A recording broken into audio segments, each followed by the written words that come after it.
Hey everyone, Adobe stock is down 25% in the last 3 months, which is interesting because a lot of AI stocks are surging here in 2024. And given Adobe's resurgence in artificial intelligence for imaging, it's interesting that the stock is down. So investors are asking, is this a buying opportunity?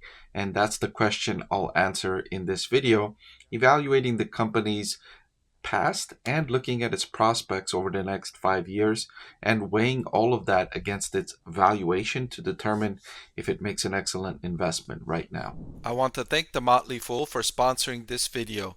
Visit fool.com/Parkev for the 10 best stocks to buy now.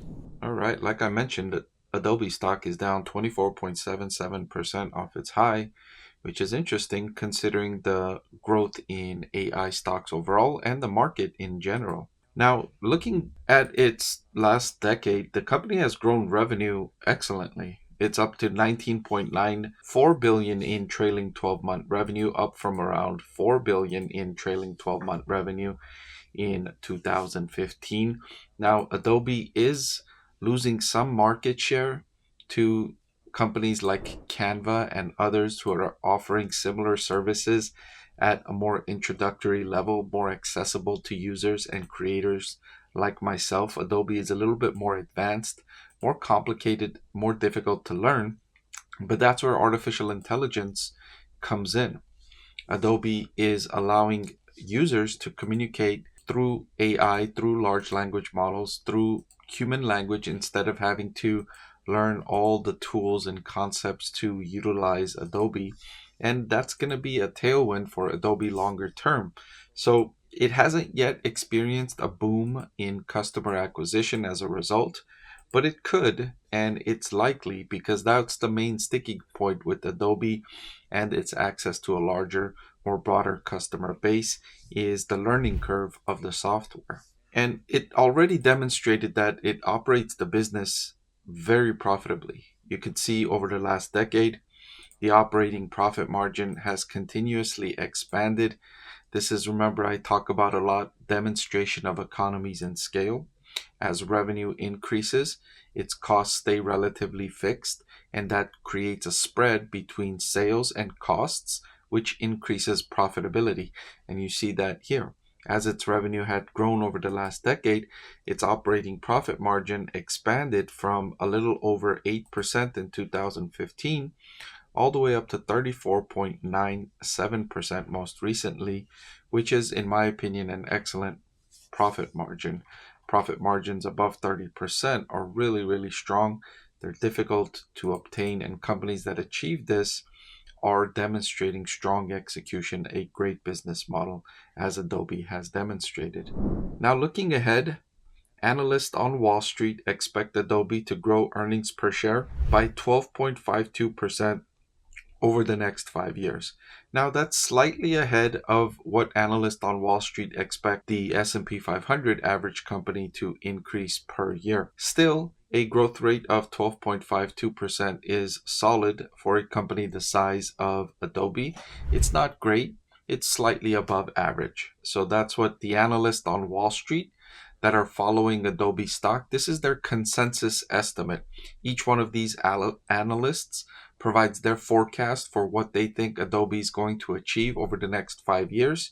And then Yahoo Finance puts them together and comes up with the consensus number for what they could be over the next 5 years. Now, some analysts think it's going to do better. Some think it's going to do worse. I would tend to go with the over if I was to pick between over 12.5% or under 12.5%. I think Adobe is more likely to go with the over because of that factor I mentioned earlier. I think the ease of use is going to create a tailwind for Adobe. I think the revenue growth is going to be slightly faster than expected, and then that's going to lead to better profitability because the company has demonstrated economies in scale. So as its revenue grows a little bit faster, it's going to lead to stronger profit margin expansion for Adobe. Another critical metric I like to consider is the return on invested capital. This measures how good a company is at taking money from investors, turning it into services and products, and generating profits out of that.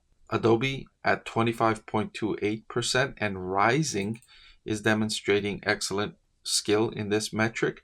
I generally say anything above 10-12% is solid. What you want to do as a company is have a return on invested capital that's higher than your weighted average cost of capital. The weighted average cost of capital is how much you have to pay to get money from investors. It's a combination of how much you have to pay for debt and how much you have to pay for equity, and that brings it together to come up with the weighted average cost of that capital. And generally speaking, a company like Adobe, it'll have a weighted average cost of capital around 10-12%. I'm just giving you general numbers. That's not precisely what its weighted average cost of capital is.